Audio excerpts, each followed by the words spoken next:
Funniest player on the team. No, oh, you think it's yourself? Probably is. Probably is. Used to not be funny, but you are now. Yeah, who's the ugliest on the team?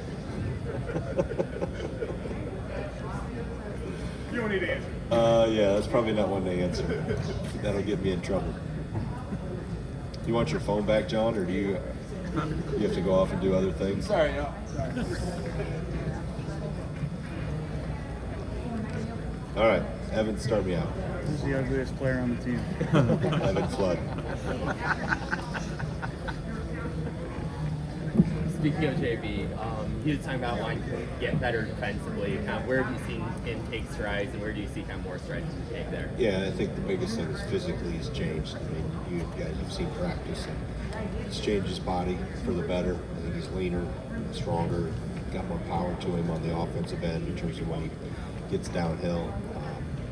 And I think the experience, anytime you can keep adding rings to your tree, so to speak, as he gets older, those things all help. So I think that's the biggest thing with him is how he's improved physically, and then taking advantage of the experience he's able to get. He played a lot as a freshman, played even more as a sophomore, and now it's his time. As I always tell the guys, you're out of halftime of your career. It's time to take a big jump. I think he's ready to do that. A lot of people talk about John Tonje is the biggest loss from last season, but you lost three guys that you always kind of talked about as the heartbeat of your team between Max, Kamari, and Carter.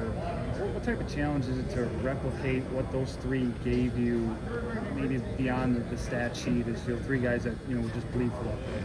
Yeah, I think that's where retention becomes so important. You want to make sure that your core, your foundation, the culture of your program gets passed on, and typically that happens through retention of guys that are there for the long haul.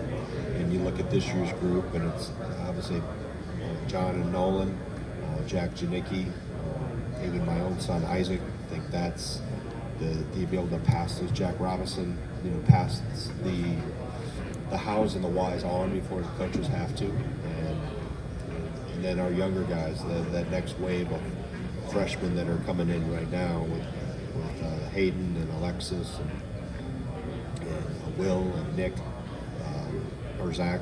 That'll be the next group that kind of carries the torch forward, so to speak. So the retention really. Oh, that's a real turnover there. You all right without the light? All right. That's the important part of that fabric of it. And each team is going to take on its own identity. I don't want to get caught up in the comparison game of last year to what this year will be, because the team is built a little differently. Different people, different personalities. But the retention of the core is really important. And we were able to obviously do that with specifically Nolan, John, and Jack. Coach, we talked to the other players a little bit about their maybe opening the offense up more, maybe shooting more threes, playing a little faster. How do you balance the defensive side of that effort? Well, defense is important. They understand that. You can't have one without the other. We were still last year third in the league defensively, like 24th nationally. That needs to climb towards the top 10. Is where we'd like to have that, and keep the offense towards the top 10. Then you've got a legit shot to play, deep into March. You're a Final Four on paper. That's analytically what a Final Four team looks like. So that's the ultimate goal, is to build a team and grow a team to get to that. But those things defensively, that's where I think the experience of our portal guys coming in. I've noticed is Boyd, Carrington. They understand that because they've been around college a little bit longer than others, so they've been able to help kind of bridge that gap, so to speak, as we get better defensively. I think we're a little more mobile. We're bigger across the board. Not only you think big, you think, well, how big are our 4s and 5s? Well, we're big across the board at the other places too, on the wings and at the guard. So all those things can tie together to help make you better defensively. Right. There's a steady progression to get there. I guess, how do you set the floor a little bit higher earlier in the year where you're not climbing the entire season at a big I guess, defensive metrics? Yeah, I mean, it's once you get into the game environments, it's a matter of being able to be consistent defensively, and it's going to change because you see, just the trend in college basketball. It's scoring, right? Offenses everywhere. Ours has taken a seismic jump, but I think you've seen that across the board. Offense is really focused on. So what's going to take the downfall? Teams are scoring more, so you're probably going to give up. Well, even you're scoring more. The possessions are up. They call more fouls, so teams are scoring more points, free throw line. So it's analytically, I think for us, looking at how we can really turn the screws is be better in defensive transition, and then be better at taking away threes. And I think we got better as the season went on in affecting three-point shooting. And you still have to be able to do that without fouling. Right? We don't want to put teams at the line, but transition defense and taking away the threes are really an important part of what we want to do defensively, because we've noticed when we've had the breakdowns, those are usually the two things that pop out more consistently than other things. Greg, both John and Nolan had strong things to say about the approach of this freshman group. What has really stood out about their maturity and professionalism so far? Yeah, well, I mean, Hayden and Alexis come from a situation where I've always thought, and it's come to be true, that the international experience they get at such a young age and the development they get puts them ahead of a normal 18 or 19-year-old in terms of what maybe athletes in the U.S. come through. But then you look at Zach and Will, a very mature freshman group, I think physically, but also mentally. I think they understand the big picture. They understand they're here for the right reasons, and that goes back to who you recruit as freshmen. In today's world, the transient nature of the portal, you have to really make sure we're intentional with who we bring in through the portal, but we're also really intentional on who we bring in as freshmen, because they have to understand and want to be at Wisconsin for the right reasons. And that at that age, it's not transactional. It's really still more old school development, education, the wanting to be here, wanting to be a part of something bigger than yourself. You still message that with the older guys that come out of the portal, but internationally, they maybe don't have quite the grasp because they don't grow up around college basketball, so they don't maybe completely grasp it. But from Zach and Will's standpoint, they grew up watching us, so there's a deeper understanding. But that group of four is, I think they're going to help us this year. In what capacity we will yet to be seen, but those four as your youngest guys on your roster is a pretty good position to be in. Mr. Blackwell? Last question. If you had to say, who are the teams you not let babysit your child? Oh, man. Would I not let babysit my child? Trying to go around the room.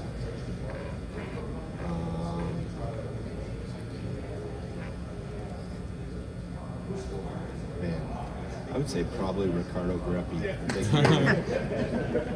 Think he'd get. Did you have that guess, Noel?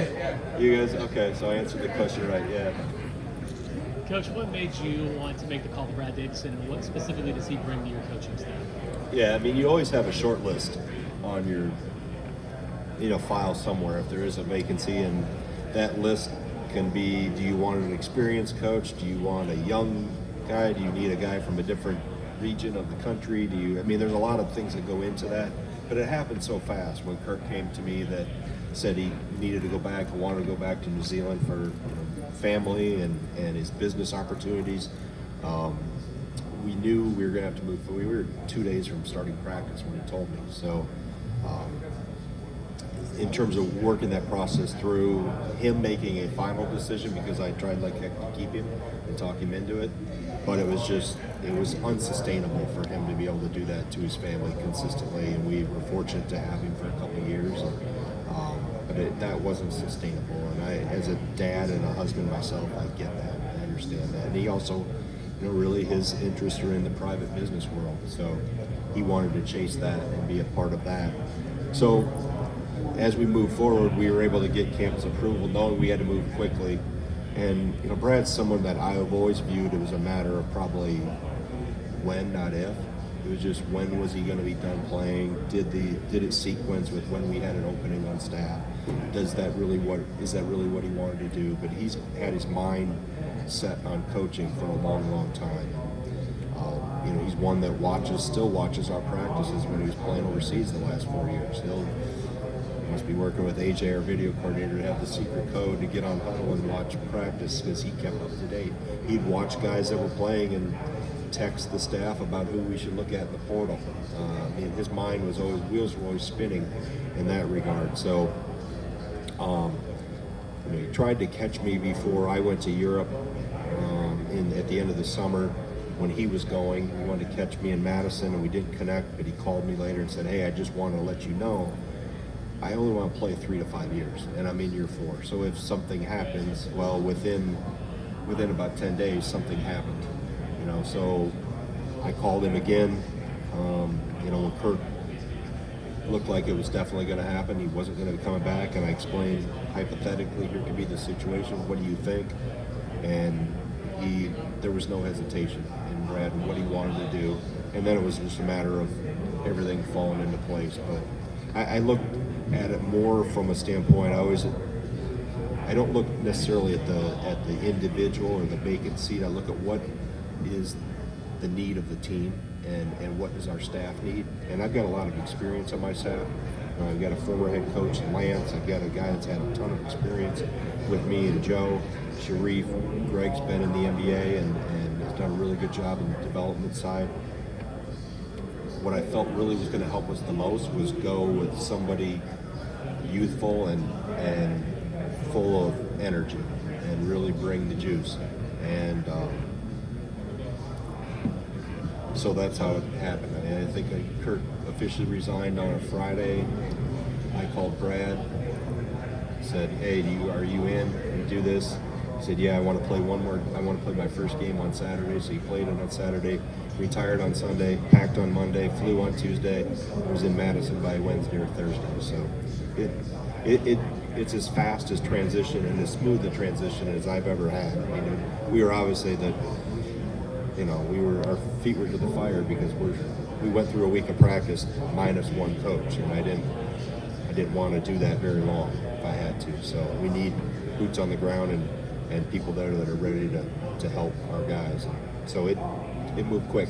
Along those lines, when you watch practice and you see Brad getting after people and grabbing off, running down people on screens, and them having to finish over a 7-footer like Greg Steensma, do you see this having a positive effect on just the individual skill development of your team, maybe versus them just going against the same guys every day? Well, I think the thing that all those guys bring, and they bring it in different categories, but the common denominator, they've all sat in the player's seat.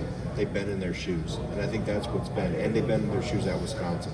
I think there's an investment that's deeper than most. When you're a former player at your alma mater as a coach, there's a pride that comes with it.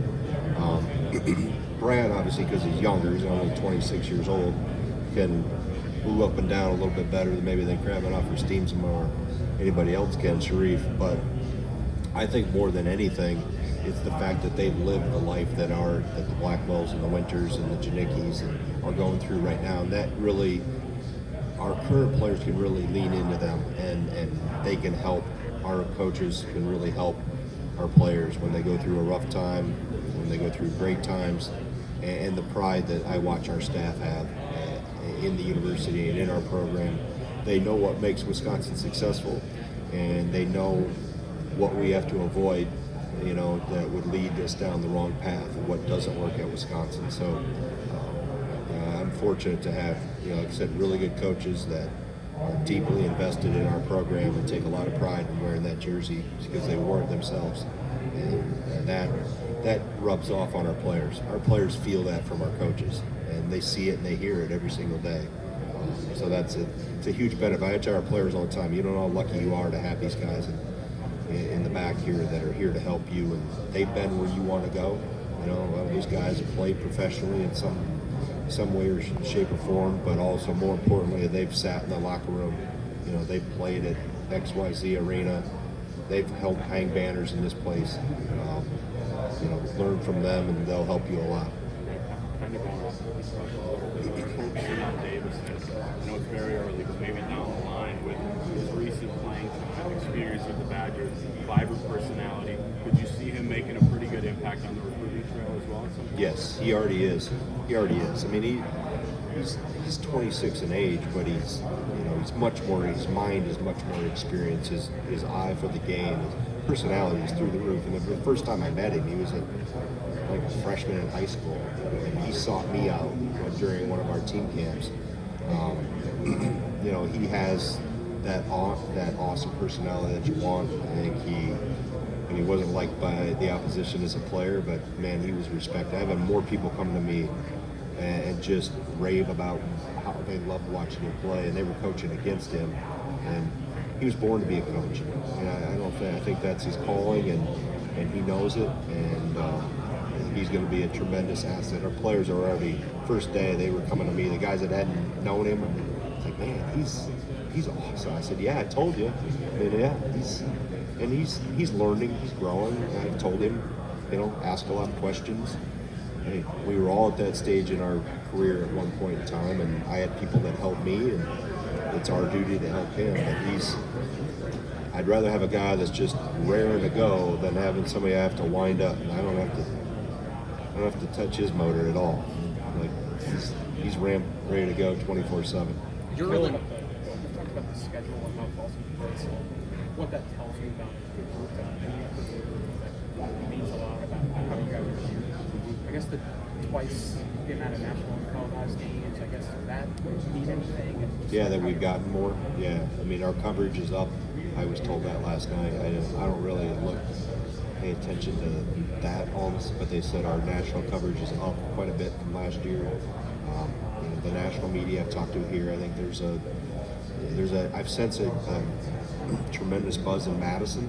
I think those that have been in practice and around this summer and have seen us get that because you've seen us with your own eyes, and it's starting to trickle nationally. I'm getting more and more people that are understanding, I think, and grasping what we have and what we could be. The last few seasons, the outside expectations have started a little bit lower, and you've all outplayed this. I guess, does this change anything about kind of the vibe of the team, or is it all just kind of outside? It's outside. I mean, this group, I've sensed this from the summer. They're fearless, they're bold, they're extremely confident. They know they're good. You still got to play the games. You got to play health. You got to stay healthy. I mean, all the preseason stuff and the buzz, that's great. It gets eyeballs on our sport. It draws viewers, but you still got to play the games. You know, so that's what we're in preparation to do, and it's not changing any preseason. This or that won't change our approach. We know we got a gauntlet of tests coming ahead of us. We got 1 in 2 weeks here with Oklahoma. We're not ready to play Oklahoma today, but hopefully by the 24th we're ready. With that announcement, you also have the 10 p.m. Central Time game at Oregon. We do? Yeah. It's 10 p.m. 8 p.m. Pacific Time, but 10 o'clock Really? Central Time. Okay. I didn't. Like I told you, I wasn't lying. I don't look at networks or times until we get to go play it. Then I'm like, you're complaining. Why are we playing at 10 p.m.? Well, do you have any early thoughts on some of those maybe later? There's a lot of things in life you can control. That's one you can't. So I don't get wrapped up in things you can't control. Can't control tip times. Can't control the weather. Can't control if my wife makes me dinner or not. So I try not to lose any sleep or worry about tip times. Got to play the game because it's the same time for the other team too. And we'll be out there, so we'll travel enough in advance. I don't know if we play Oregon first or Washington first. I think it's Oregon, and then Washington. Okay. Well, either way, we'll be out there in advance, and hey, they're playing college basketball on a chartered plane in front of a national audience. It's first world problems. If tip times is your biggest worry in life, you got things pretty good. So we'll be okay. Question about something you can control. Nolan talked about adding smart weight. What do you think that kind of adds to his game? Yeah, I mean it adds a ability to be consistently dominant. You know, and I always say over his first 2 years, you need a bigger hammer. You know, you can't go into a sledgehammer fight with a tack hammer, and he's been able to add good weight. I think you mentioned smart weight. He's done that, and I think that'll help not only his. I've noticed him be much more dominant and willing to initiate contact, specifically around the rim. And then I think that'll help over, because it's a long season, the duration of the season, the grind of the season will help him be able to sustain that. And that's the key, is continue to add the good weight and then hold the good weight. Because the length, sometimes the season, specifically with bigger guys, you can drain their tank. So it's important for him from a diet and a nutrition standpoint, and a hydration and rest, that he understands and grasps the big picture of this, the long haul, and do the things now that can help his body. And we get to January, February, March. Your relationship with Nico Medved, I mean, what's it been like for you to see him around here in the Big Ten, and especially in a recruiting territory that both of you know pretty well? Yeah, I mean, Nico's come I want to say the long, hard way, but the way very similar to how I came up through the profession. You know, he's worked his way up. He's done really well at every place he's been. He's a coach, you know, and I think he understands. I got a good talk with him today, and Nico hasn't changed from the first time I met him years ago. You know, he's still the same person in spite of all of the success, and that's the people that you gravitate to in this profession. That the success doesn't change them, and I'm sure he'll do a good job at Minnesota. Did a really good job at Drake. He did a really good job at Colorado State. Did a really good job at Furman. So he's a really good basketball coach and a good person too. So we'll lock horns for 40 minutes. We play him once or twice this year. 80 minutes. We won't like each other for that time, but it'll be good for our league. With the new landscape, I think it's safe to say it's a lot less advantageous to recruit high school players than it was before, and the transfer portal is going to affect your bottom line in terms of wins and losses more than anything. I know there's obviously some exceptions to the rule in every cycle, but how do you kind of just want to approach high school recruiting going forward, knowing that, a kid may be ready today or the next several months, but at the same time right now you don't even know who's going to be on your roster next year and what your needs are? Yeah, it's a balance that we talk about as a staff almost every day, and you don't know who's gonna be back. And now with the roster limitations, we just can't throw things at the wall and see what sticks, and recruit with such a wide net and just take anybody. We have to be really intentional, and you have to make sure you have the right, the people at the right mindset that want to be here, specifically from a high school standpoint, because the hill to climb is a little harder because you have more older players typically on your roster, whether it be portal players or whether it be international. They're coming with some experience and some age to them that experience typically wins. And you want to stay as mature and as experienced and as old as you can. So it affecting the bottom line too, as we look through a salary or a salary cap. How do you build your team? It's typically from the top down.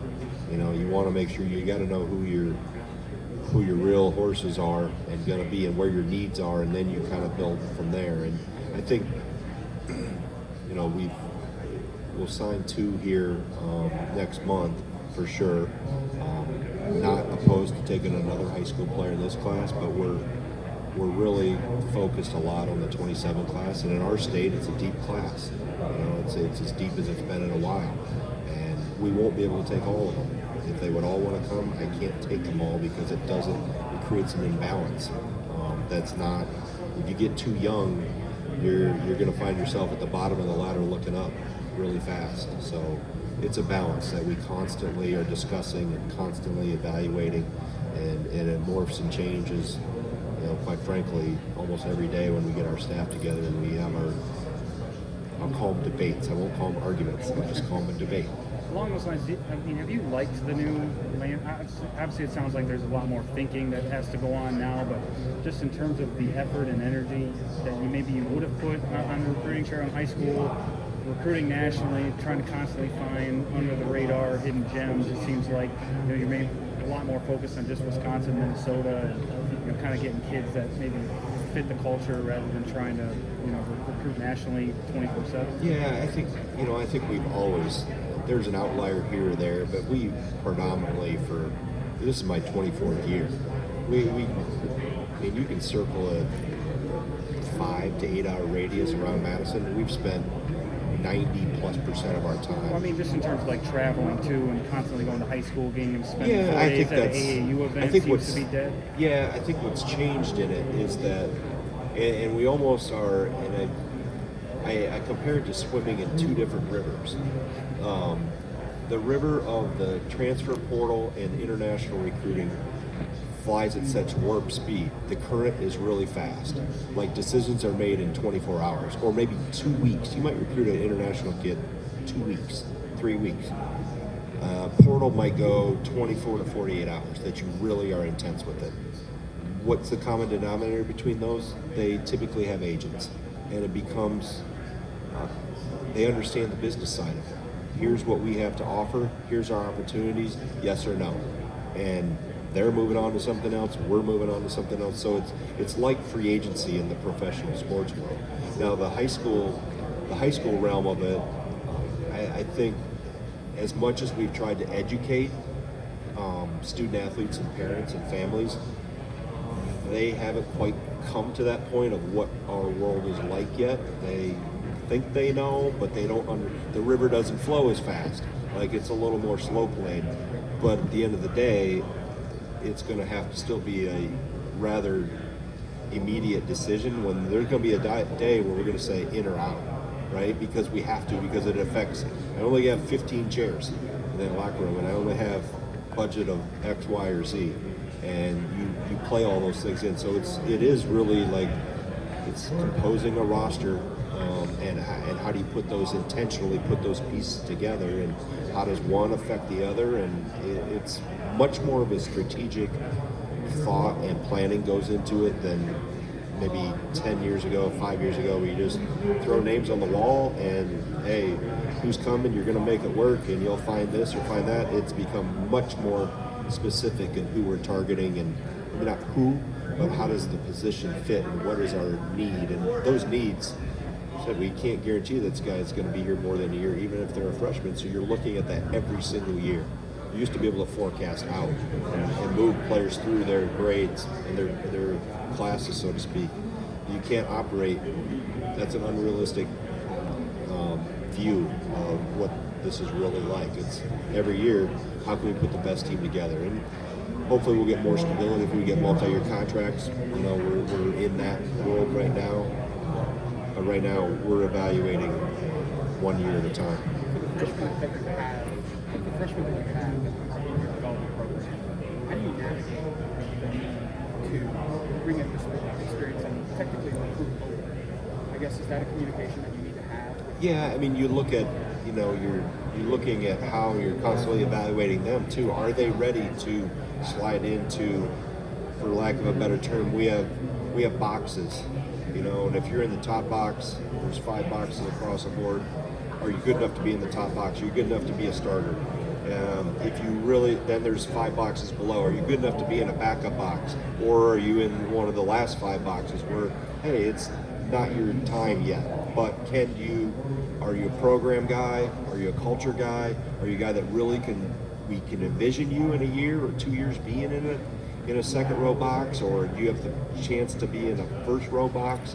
So that's kind of how we look at it in terms of evaluating, and you're constantly evaluating. I like to give high school players, freshmen, we're in the process of signing them specifically to multi-year contracts, to know that, to tell them that we're committed to them. We're not going to throw them out after 1 year, right? I want to commit to your development, and the best way for us to do that is to be in the position to do multi-year contracts and commit to more than 1 year to them, knowing that being a freshman is hard. Like, as good as Garlock and Kinziger and Jones and Belowskis are, being a freshman is hard. There's a whole new world they're learning right now. And I want to make sure those people that are in that position that are coming through high school, and that this isn't, we don't want here just to be a one-stop and just a layover. If we're coming after you and we want you here, it's for the long haul. And that's the way we found that we can, really put that, so to speak, in writing. So your contracts is something that could happen as soon as this upcoming class for freshmen coming in? Yeah, I mean, it varies from player to player. Some players aren't interested in it. I mean, some won't. There's been those discussions with upperclassmen over the years too, and sometimes just because of how the landscape is constantly shifting, that a multi-year, and we don't know. That was prior to rev share being put in place. How does this landscape all change around?